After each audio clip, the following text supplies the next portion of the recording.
Hello everyone.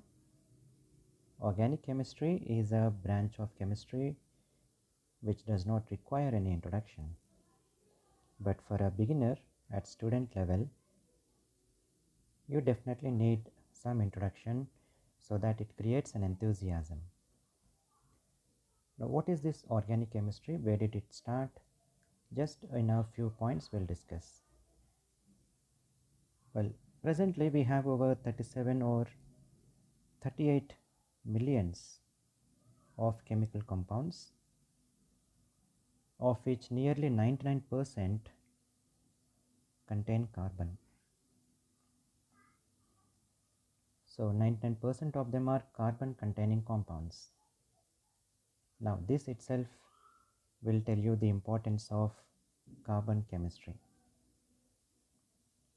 Well, it dates back to over 200 years when the organic chemistry has begun, and to explain the existence of these organic compounds,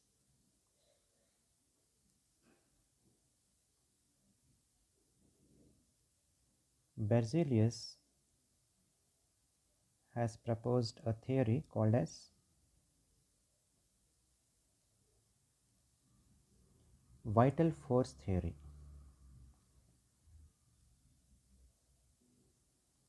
According to this, for the existence of any organic compound, there must be a force acting on it. There must be a vital force for the existence of an organic compound. But anyway, this proposal was rejected when the first organic compound was synthesized in the laboratory by Wohler.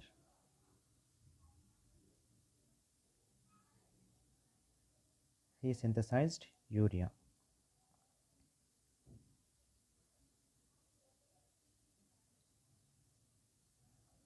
And this urea was synthesized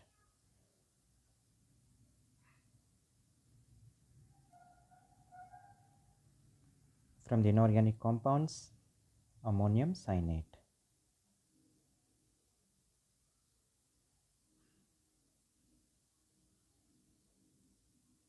So organic compounds were not just the compounds that existed only in the living beings, but these can also be synthesized in the laboratory. Well, now millions of organic compounds are being synthesized in the laboratory depending upon the requirement. So what is the base for this organic chemistry? We know that the carbon is the base for this organic chemistry. Why is carbon so important?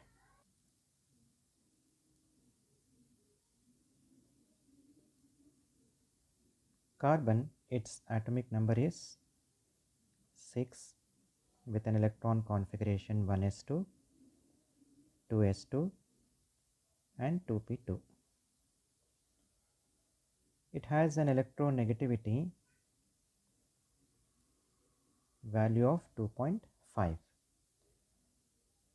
So in the periodic table, an element having the highest electronegativity is 4 for fluorine, and cesium has the least electronegativity of 0.7.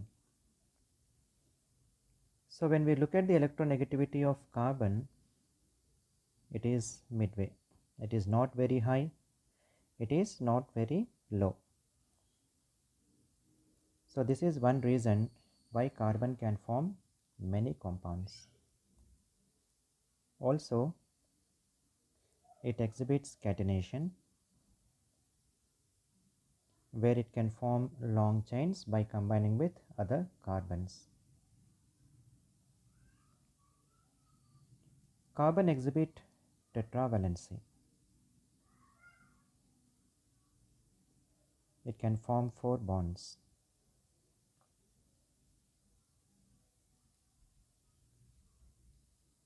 And due to its moderate electronegativity, it is often involved in the formation of covalent bonds.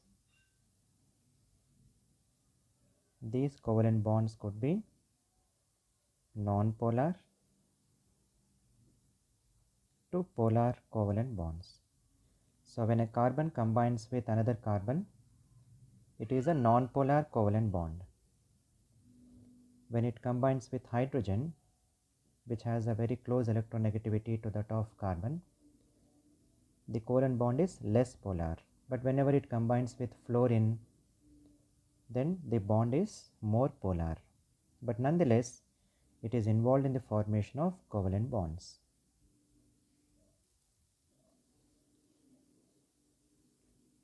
So let us look its ground state electron configuration.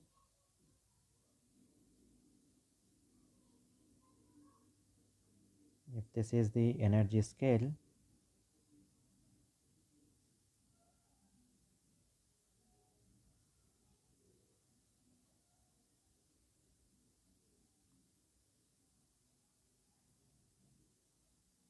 well, it has 1s2, 2s2 and 2p2 electron configuration.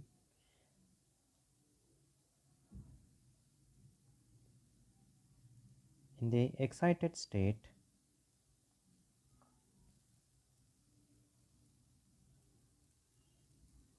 one of the 2s electron gets excited into 2p. So that gives tetravalency to carbon.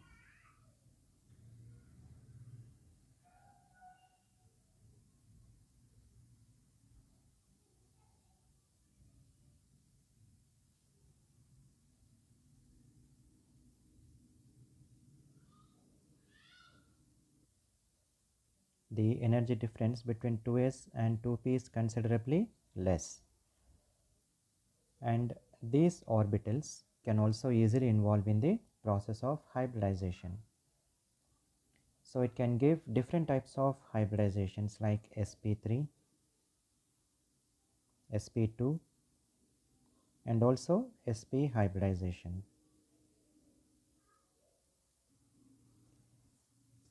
So the ease with which it can acquire tetravalency, the ease with which it can form covalent bonds from less polar to more polar and even non-polar covalent bonds, its moderate electronegativity, phenomenon of catenation and participating in variable hybridization give carbon a great bit of compatibility, and therefore we can find millions of compounds. Having said this, let us just understand about the hybridizations in which carbon is involved. All these are at a very basic level. It will be useful at school level and also at +1 and +2 level. It is a basic for the students of NEET and also JEE. So here we can see for sp3 hybridization, sp2 and sp.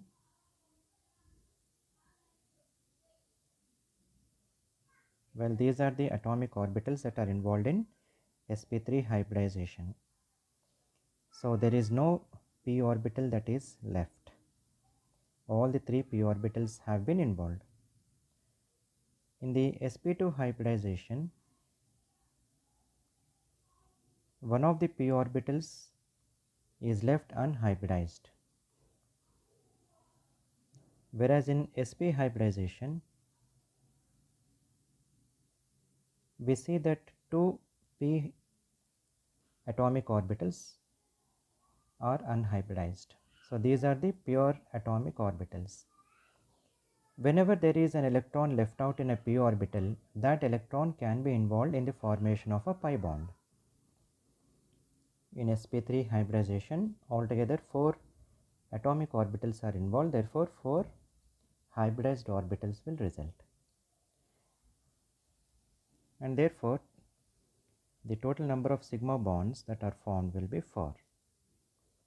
Whereas in sp2, it can give 3 sigma bonds and sp can give 2 sigma bonds.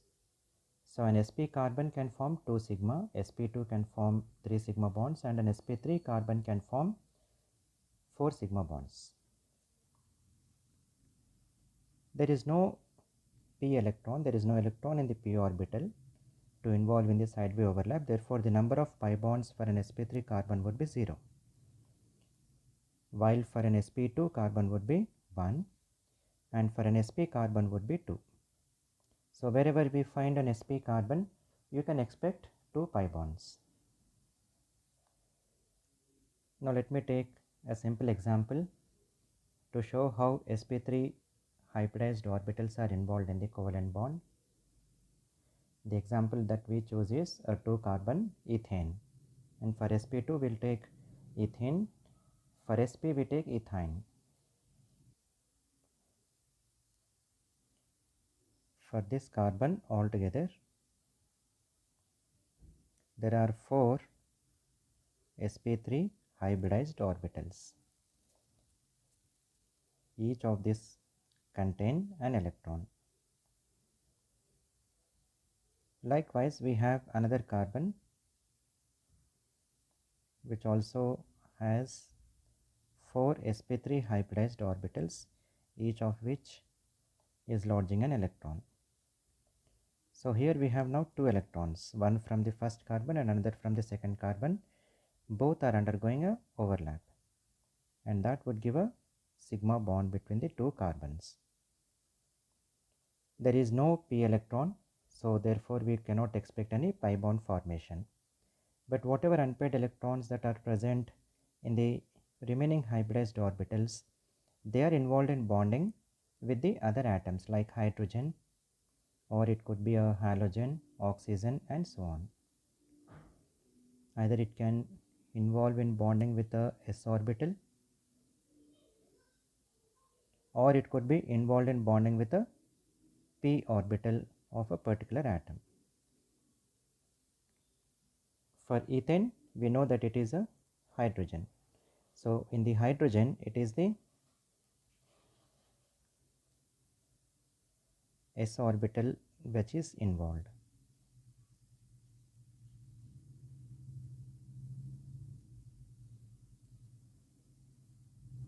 Therefore, there is an overlap of this s orbital with the hybridized orbital of the carbon. So this gives ethane. Let me write it separately. Carbon to carbon,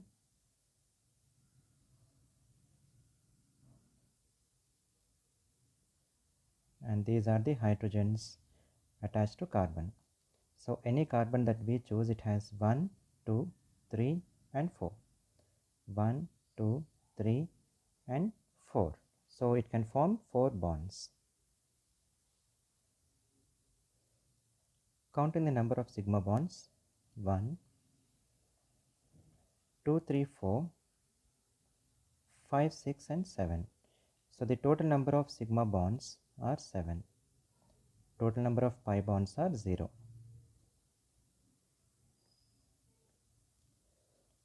Next we will move to sp2 hybridization, taking an example of ethene or ethylene. sp2 hybridization, let us take an example ethene or ethylene.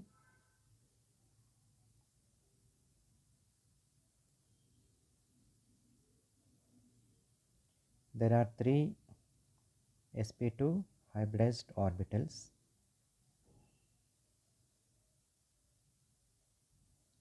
This is for one carbon. The other carbon also has the same.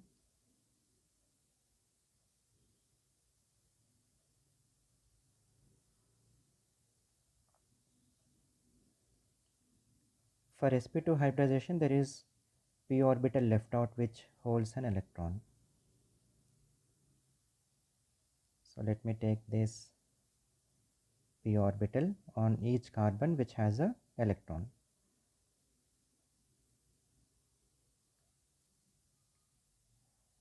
There is a covalent bond, a sigma bond between the carbon and carbon.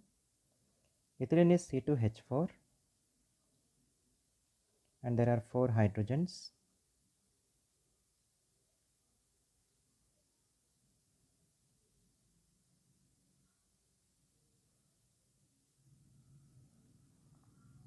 Which participate in bonding with the hybridized orbitals of the carbon. This leaves one p orbital on each carbon which are involved in the sideway overlap. This is involved in the sideway overlap.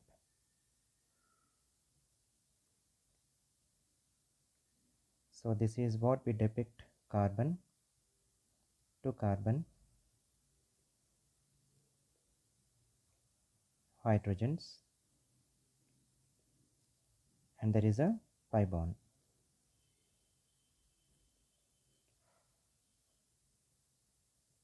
Well, we can count 1, 2, 3, 4, 5. Altogether there are 5 sigma bonds, and the number of pi bonds is 1. Here let me just clarify a very simple doubt. Very few students get such a doubt. The doubt is, suppose if I find 2 lobes above, I find 2 lobes below. So these 2 lobes are being overlapped, these 2 lobes are being overlapped. So why shouldn't I draw the bond like this? Well, it is not so. It is just for our understanding that we put one lobe above, one lobe below, but it is not that this electron overlaps separately and this electron overlaps separately. It is not so. Electron is a wave. So it will just overlap to give you only one bond. Those 2 electrons will give one bond only. So don't put one above and one below. That is incorrect.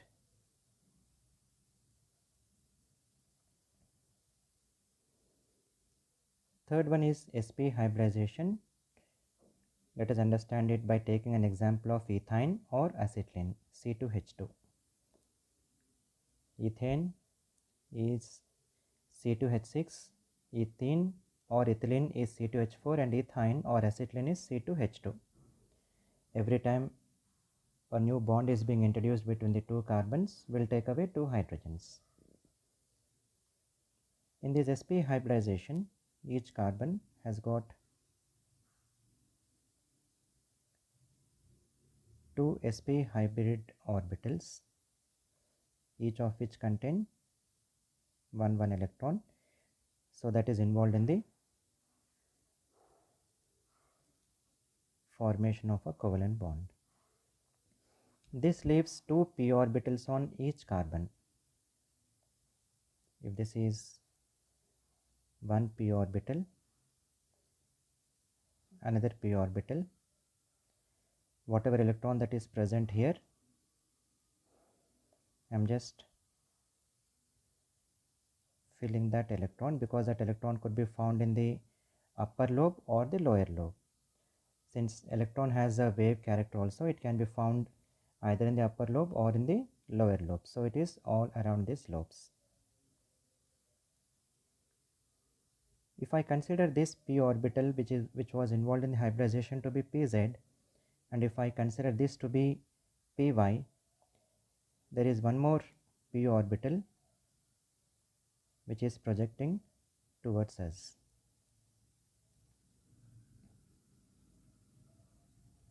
This is another p orbital.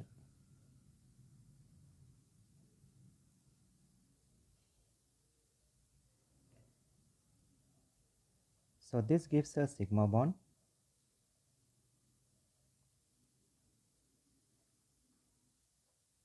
Now these overlap to give a pi bond, and these orbitals overlap to give another pi bond. So altogether we can draw this as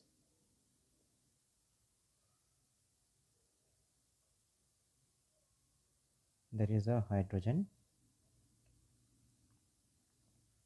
there is another hydrogen, there are 2 pi bonds, 1 and 2.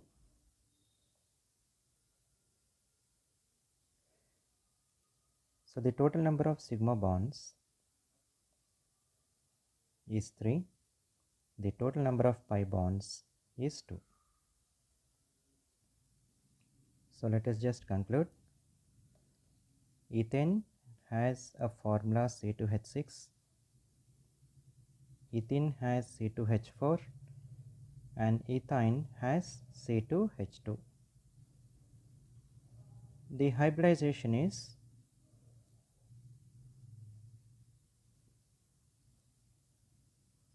sp3 for the carbons, sp2, and for ethane carbon it is sp.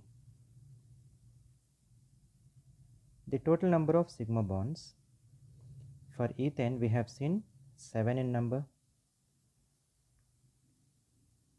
for ethene it was 5, for ethane it was 3,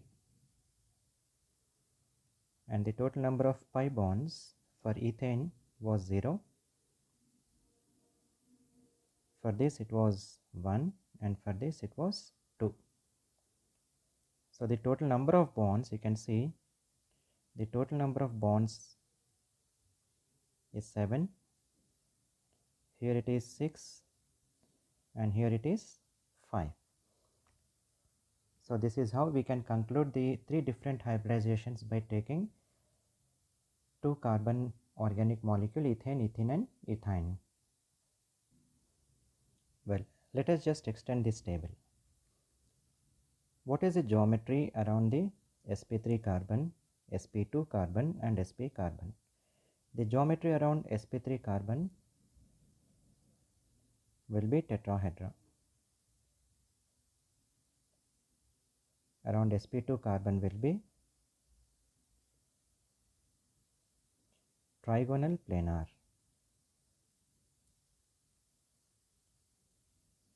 And sp carbon would be linear. They have their corresponding bond angles 109.5 degree, or we call 109 degree 28 minutes, either of which you can call it as 109 degree 28 minutes. For trigonal planar we say 120 degree bond angle, and for linear the bond angle is 180 degree. So these are the bond angles to be remembered for tetrahedra, trigonal planar and linear, corresponding to sp3, sp2 and sp hybridizations respectively. If I take CH4, which is called as methane, we can represent it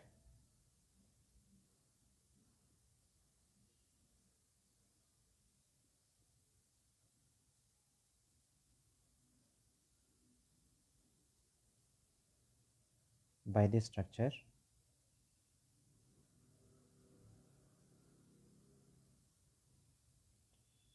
We call this as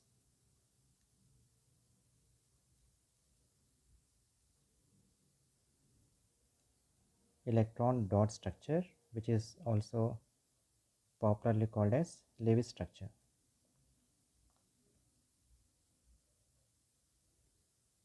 This is one representation. There is another representation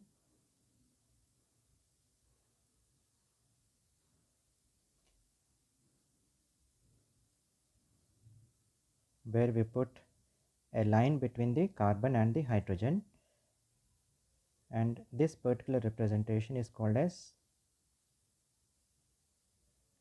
line bond structure.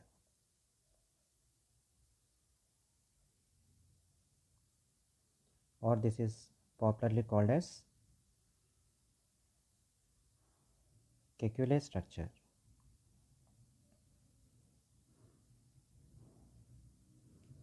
It is called as Kekule structure.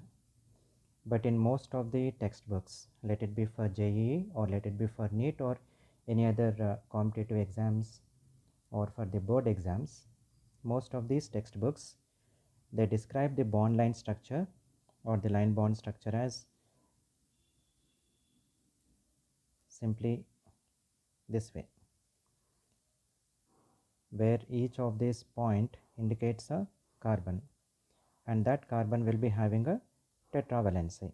So that is generally described as a bond line structure, but in the standard text, this is what we call it as a line bond structure, which is also represented as a Kekule structure. Anyways, so once the topic has come about the representation, let us understand what are the different types of structural representations for the organic molecules. There are three important types of structural representations. Let it be for board or let it be for any competitive examinations, you have to just understand these different types of structural representations at the basic level. When we move towards UG, PG level, there mostly we will be taking up the skeletal structures or the zigzag structures. But here let us understand the different types of structural representations. The three types are complete structural formula, condensed structural formula, and bond line formula. Let us take an example of propane and we'll show the three different structures for propane. When it is a complete structural formula, we have to show all the bonds between the carbon as well as the hydrogens.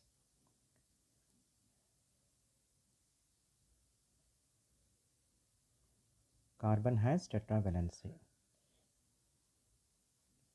Now please remember that around carbon there is tetrahedral environment. But while representing these structures, every time I need not represent the tetrahedral geometry around each carbon. Though it looks like all these four bonds are in plane, but they are not in plane. This is only for our structural representations. Okay, next. For condensed structural formula, we represent the carbons, but instead of putting the bonds between the hydrogens, we just condense it. Condense it like this. I write CH3,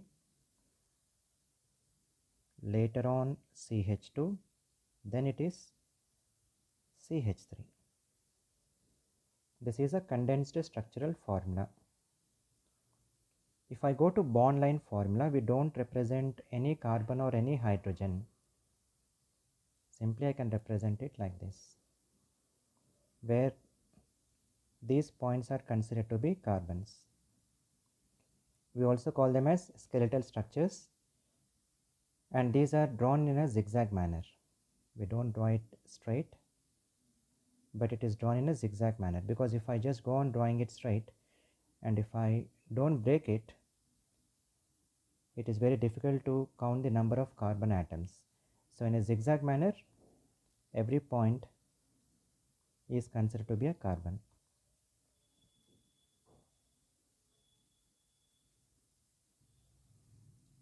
So how many carbons are present in a given organic molecule? We can understand from a root word. The root words from the number of carbons 1 to 10. These are meth or meth, eth, prop, but, don't pronounce it as but, pent, hex, hept, oct, non, and dec.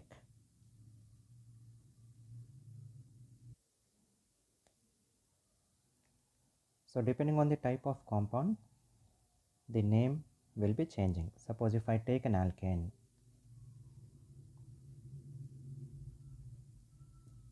maybe I am choosing some alkanes. Alkanes end with ane. So I call meth root word and I join ane as a suffix. I call it as a methane. Randomly I take butane, heptane, decane. Suppose if I choose an alkene, it ends with ene, ethene, pentane, heptene, and so on. And if I choose an alkyne, ends with ine, ethyne. There are also common names: acetylene, hexyne, nonine, so on. So this is how we have to use the root word. Right. So this is just an introduction to the organic compounds. In the coming videos, we will be seeing different types of functional groups. What is a functional group, and how should we name an organic compound in the presence or in the absence of a functional group, which we will be discussing in the nomenclature. Okay. So these things we'll see in the coming